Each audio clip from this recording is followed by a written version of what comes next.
बोला कि defence ministry की कैपेबिलिटी होती है। हमारे डिफेंस मिनिस्टर की कैपेबिलिटी थी, उनकी उनकी उनकी जबान में दम था, वो बोल गए।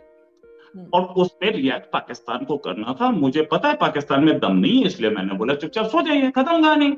पाकिस्तान में दम हो तो आजा।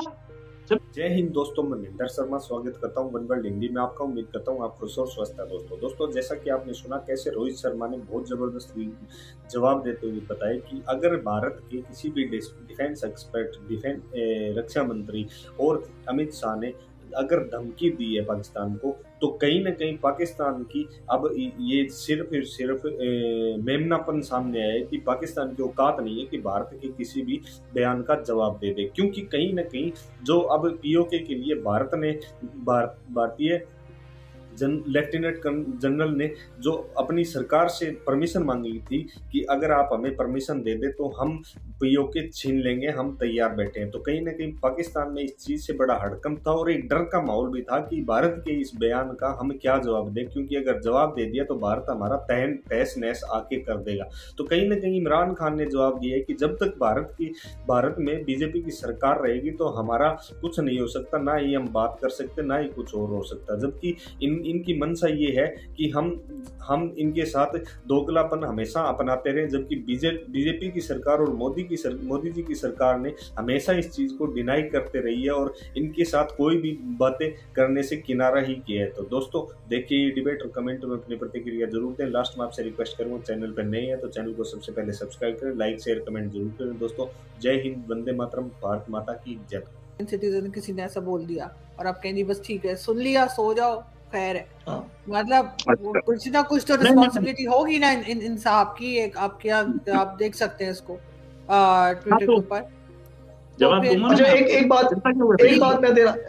एक बात मैं और कवर करना चाहूंगा। इन्होंने कहा कि जनाब कांग्रेस और जनाब बाकी पिछले अदवार में कुछ नहीं होता रहा, ऐसा नहीं है।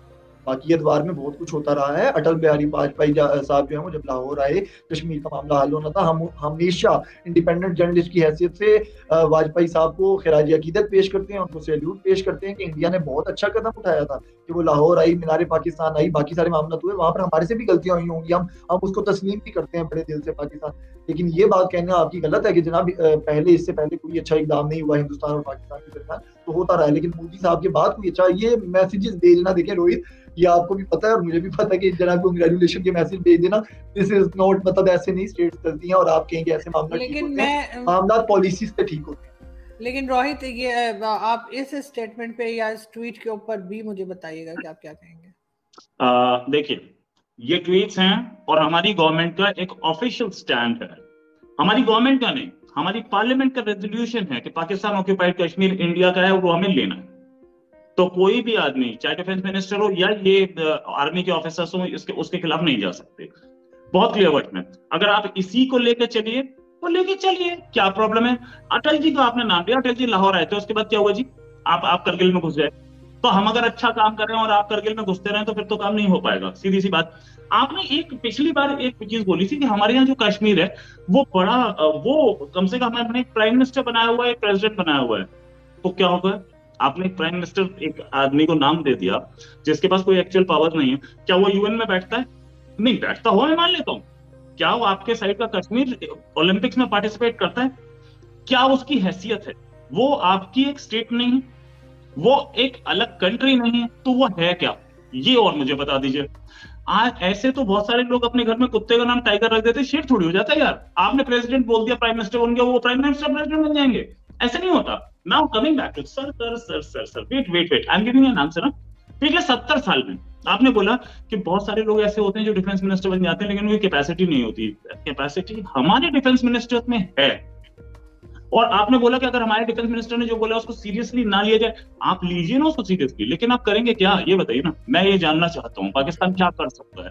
पाकिस्तान 3 बार आया था, 3 आपके सामने लड़ाइयां हैं और उनका नतीजा भी आपके सामने है। अब मैं बताऊं क्या, 48 में क्या हुआ था साहब, श्रीनगर तक पहुंच गया था पाकिस्तानी फोर्सेस, उसके बाद वापस भगाया गया सबको। श्रीनगर के एयरपोर्ट के बाहर खड़ी थी पाकिस्तानी फोर्सेस जिस समय इंडियन फोर्सेस ने लैंड किया वहां पे। पूरा ये जितना ही आपको कश्मीर दिख रहा है सारा रिकवर्ड है हमारे पास। नेहरू जी की गलती नहीं, वरना उस समय हम पूरा पूरा वापस ले सकते थे। नेहरू जी ने कहीं पे सीज फायर डिक्लेयर कर दी, अदरवाइज पूरा वापस ले लेना चाहिए था, गलती थी नेहरू की। और उस समय के आर्मी ऑफिसर्स बोल रहे थे कि हमें टाइम दो, हम पूरा वापस लेंगे। तो just wait, just minute Rohit please compact करके, क्योंकि ड्यूरेशन कम है जी। या मुद्दा 2019 में नहीं उठा है, आप हर साल ये मुद्दा उठाते हैं यूएन में। यूएन में आपका कौन सी ऐसी स्पीच है जो कश्मीर के बिना रही है, या कोई भी इंटरनेशनल स्पीच विदाउट कश्मीर रही हो आपकी? आप खुद उठा रहे हैं। 2019 में हमने अपनी जगह पे यूनिलेटरली, हमारे यूनिलेटरल क्या होता है कि हमारी जगह है, हम अपना कोई कानून लगा दें, हमारी मर्जी। हमारे देख लीजिए आप कितने कितने बीजेपी के काउंसलर्स हैं, अभी इलेक्शन से पता चल जाएगा। अच्छा रोहित, हम लोग कश्मीर डिस्कस नहीं कर रहे थे, हम नहीं देखिए, और नॉट डिस्कसिंग कश्मीर बेसिकली। मैं दो एक मिनट असीम भाई, एक फाइनल कमेंट। आपने जो बोला था इंसानियत भी कोई चीज होती है, हमें कश्मीर के लोगों का ख्याल रखना पड़ेगा। ये इंसानियत आपकी तब कहाँ जाती है जब वो चाइना में वीगर मुस्लिम्स पे इतनी सारी रिपोर्ट्स आती हैं, आप भी पढ़ते हैं, पढ़ के उन्हें आंख बंद करके फाड़ के फेंक देते हैं। वहां भी इंसानियत जगनी चाहिए ना आपकी। मुझे तो नहीं दिखी आपकी इंसानियत जगी हुई। अच्छा, मैं बताता हूँ, 2-3 चीजें हैं मुझे, मैं उसका जवाब देता हूँ। एक तो आई कंडेम के, देखें आपने स्टेट के मिनिस्टर्स जो हैं, प्राइम मिनिस्टर और प्रेसिडेंट, उनके बारे में ये कह दिया कि घर में कुत्ते का नाम टाइगर होता है। आई थिंक दिस इज ये एक मुनासिब नहीं था। दूसरी चीज मैं आपको क्लियर कर देता हूँ कि देखें, आपने कहा कि जनाब 3 फाइट्स हुई और ये हो गया और फलां हो गया। इस तरीके से अगर आप बात करेंगे तो मैं आपको सिर्फ एक एग्जांपल दूंगा 1947 की। आपके हिंदुस्तान में से जितना टुकड़ा काट के हमने पाकिस्तान बनाया ना, इतने टुकड़े का 3% भी आप वापस नहीं ले सके और ना ले सकते। हमने आपका हिंदुस्तान नहीं सुने अरे सुने भाई, सुने बोले वो ना ऑडियो खराब होती है जी। अब सुनिए 1947 में हमने भी आपके जितना टुकड़ा करना था ना वो कर दिया। अब चलते हैं आगे। बात ये है कि आपने एक तरह की, हमारे तो डिफेंस मिनिस्टर की बड़ी क्रेडिबिलिटी होती है, आपके डिफेंस मिनिस्टर की क्या क्रेडिबिलिटी है कि आपने अभी 5 मिनट पहले कहा कि भाई उसने बयान दे दिया तो आप जो है ना वो सुन के सो जाएं, इग्नोर कर दें। ये आपके डिफेंस मिनिस्टर की क्रेडिबिलिटी है कि आप खुद कह रहे हैं कि उसका बयान सुन के सो जाए, ठीक है।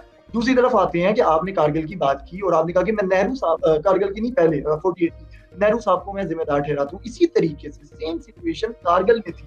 हम भी आपके एरिया में पहुंच चुके थे और नवाज शरीफ साहब ने गलती की, सीज फायर करवा दिया, हम वापस आ गए। तो ये गलतियां आपकी तरफ से भी हैं और हमारी तरफ से भी हैं। दूसरी तरफ फाइनल चीज मैं कहना चाहूंगा कि देखें, ये फर्क है आप में और हम में कि आप अपने बानियान को, जो फाउंडर्स हैं, उनको और उनके कातिलों को हीरो बनाते हैं, चाहे वो गोडसे हो, और गांधी को गलत कहते हैं और गांधी को गलत कहने वाले को प्राइम मिनिस्टर बनाते हैं। लेकिन हमारे यहाँ ऐसा नहीं है। हम अपनी जो पुरानी और नई पॉलिसी है हम उस पर कायम हैं।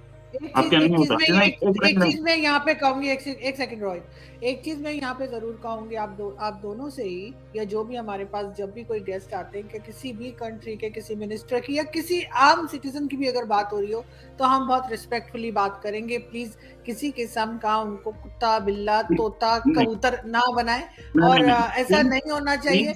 और क्योंकि हम हमारी पॉलिसी से हम जरूर कहते हैं कि पॉलिसी से हमारा इख्तिलाफ हो सकता है, लेकिन किसी इंसान से हम हरगिज से प्रॉब्लम नहीं। Please do not take me out of context.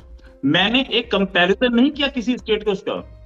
मैंने ये बोला आपने उनको प्रेसिडेंट नॉमेनक्लेचर दे दिया है, नाम दे दिया है। क्या वो एक अलग कंट्री के प्रेसिडेंट हैं? क्या वो यूएन में बैठा है आपकी साइड ऑफ कश्मीर? तो ऐसे ही एक आदमी, सुन लीजिए बात को, मैंने आपके किसी भी प्रेसिडेंट को या प्राइम मिनिस्टर को, जिसको आप नाम से भी करते हो, मैं हमेशा साहब लगा के बोलता हूं, ठीक है। मैंने उन आदमी का नहीं, मैंने उस पोस्ट के बारे में बोला कि आप पोस्ट प्रेसिडेंट की रख रहे हो। Again we are not discussing the Kashmir. हम लोग डिस्कस कर रहे थे इमरान खान की स्टेटमेंट को, और बीजेपी में ऐसा क्या प्रॉब्लम है कि जिसकी वजह से ये कहा जा रहा है कि पाकिस्तान बात नहीं कर सकता। मेरा तो ख्याल ऐसा नहीं होना चाहिए। कोई भी गवर्नमेंट आती है भारत में, पाकिस्तान को बात करनी चाहिए। हम भी हर एक के लिए परफेक्ट नहीं है, दूसरे भी हो सकते हैं हमारे लिए कई चीजें हमें उनकी नापसंद हो जी। इसका जवाब मैं दे चुका हूँ, फिर देता हूँ। जहां तक बात इन्होंने बोला कि डिफेंस मिनिस्ट्री की कैपेबिलिटी होती है, हमारे डिफेंस मिनिस्टर की कैपेबिलिटी थी, उनकी जबान में दम था, वो बोल गए और उस पर रिएक्ट पाकिस्तान को करना था। मुझे पता है पाकिस्तान में दम नहीं है, इसलिए मैंने बोला चुपचाप सो जाइए, खत्म कहानी। पाकिस्तान में दम हो तो आजा, सिंपल। मैंने इसलिए बोला, मैंने अपने डिफेंस मिनिस्टर की काबिलियत पे शक नहीं किया। मैंने पाकिस्तानी की काबिलियत पे शक किया था सर। असीम भाई एक चीज और बताऊं, करगिल में आपने विड्रॉ किया था, आप अंदर घुसे थे विड्रॉ करने के लिए, आपको पता है क्या सूरत हाल थी? पढ़िए आपने नसीम जहरा की किताब, एक बार पढ़ लेते। करगिल में क्या सूरत हाल था, आपकी मजबूरी बन गई थी विड्रॉ करना, और आपके आर्मी चीफ बिना नवाज शरीफ से पूछे घुसे थे, तो बिना, और नवाज शरीफ के कहने पे वापस क्यों आ गए? ये आप मुशर्रफ से पूछिए ना, मुशर्रफ ने खुद बोला था कि मजबूरी हो चुकी थी हमारी वापस आना। नसीम जहरा लिख रही थी, मैं नहीं जानता, नसीम जहरा की किताब है। 47 में टुकड़े किए थे, खुश है ना आप? तो खुश रहिए। आपका एक पाकिस्तानी आज की डेट में अगर ऑप्शन मिले ना कि पाकिस्तानी सिटीजनशिप चाहिए या इंडियन, तो इंडियन को चूज करेगा, पाकिस्तान में नहीं रहना चाहेगा। जहां तक बात करते हैं बीजेपी पे, देखिए बीजेपी जब तक यहाँ है, BJP has a right to react, और बीजेपी पाकिस्तान की तरफ से कोई भी स्टेटमेंट आए उस पर तल्ख स्टेटमेंट दे सकती है। जब तक बीजेपी बैठी है, बीजेपी को तो हम 100 साल रखेंगे, आप बातचीत नहीं करेंगे, मत कीजिए। इमरान खान 100 साल जीते हो तो जी ले, उसके बाद कर ले जो कांग्रेस आ जाए। ये क्या बात हुई? हमारी गवर्नमेंट है, हमारी मर्जी है, हम तो किसी को भी रख सकते हैं। और कांग्रेस का आकर के इससे ज्यादा पाकिस्तान को गाली देने लगा तो हम क्या करेंगे? और कोई क्या कर लेगा? मैं लास्ट में मैं एक क्वेश्चन आप दोनों से करना चाहूंगी। पहले अजीम आपसे मुझे बताइए कि क्या कोई ऐसी बात हो सकती है, ऐसी सूरत हाल हो सकती है कि हम बेहतर तरीके से टर्म्स बना सकें? जैसे मैंने पहले कहा कि ऐसा नहीं होगा कि बीजेपी हमारी मर्जी से या इंडिया की कोई भी गवर्नमेंट हमारी मर्जी से चले, और यहाँ पर भी ऐसा ही है कि पाकिस्तान में भी ऐसा ही रहेगा कि ऐसा नहीं होगा कि हर काम जो है वो इंडिया की मर्जी से हो। लेकिन कोई ऐसा रास्ता आप समझते हैं कि दोनों कंट्रीज बेहतर टर्म्स बनाएं और एक दूसरे को, मतलब एक दूसरे की टांग खींचने के बजाय एक दूसरे का सहारा बने, एक दूसरे को आगे बढ़ाएं? जी बिल्कुल। देखें, पहले तो मैं छोटी सी बात इनको कंफर्म कर दूं रोहित भाई को कि देखें, दमखम की बात तो आप ना ही करें। एक बंदा हमने आपका उड़ता हुआ मार के चाय पिला के वापस किया था, और एक अभी कुलभूषण यादव हमारे पास है। तो दमखम की बात तो मेरा ख्याल है मुनासिब नहीं है, ना ही मैं करना चाहता हूँ। मैं ऐसी नेचर का नहीं हूँ कि लड़ाई के ऊपर, मैं तो हमेशा प्यार मोहब्बत। 90,000 वापस लिए थे ना? ठीक है, हाँ 90 वापस भी ले लिए थे, अल्हम्दुलिल्लाह ले लिए थे। आप लोग कुछ नहीं कर सके थे उसका, वो छोड़े आप। आप हाँ वापस ले लिए थे। रोहित एक एक करके प्लीज, अभी सुने रोहित भाई सुने ना, रोहित भाई सुने यार, सुने ना, आप सुना करें, ठीक है ना। 90,000 भी हमने मंगवा लिए थे, और भी कुछ होगा तो वो भी मंगवा लेंगे, कोई ऐसा मसला नहीं है। अच्छा, दूसरी चीज, अब आ जाते हैं रिश्तों पे। देखिए बात ये है कि हम तो चाहते ही हैं, मैं हमेशा एक बात करता हूँ हिंदुस्तान के टीम पे, पाकिस्तान में, कि पाकिस्तानी अवाम हो या हिंदुस्तानी अवाम हो, तमाम लोग आपस में मिलना चाहते हैं। 400-500 लोग पाकिस्तान में मौजूद हैं, 400-500 लोग मौजूद हैं हिंदुस्तान में, जो कि इक्तदार में बैठे हैं, पावर में बैठे हैं। लड़ाई झगड़ा, सियासी मुफाद, बेनिफिट्स, उसके चक्कर में पैसे बनाने के चक्कर जो है वो अवाम को लड़वा रहे हैं। यकीन करें, आरज़ू बहुत अच्छे तरीके से जानती हैं, करोड़ों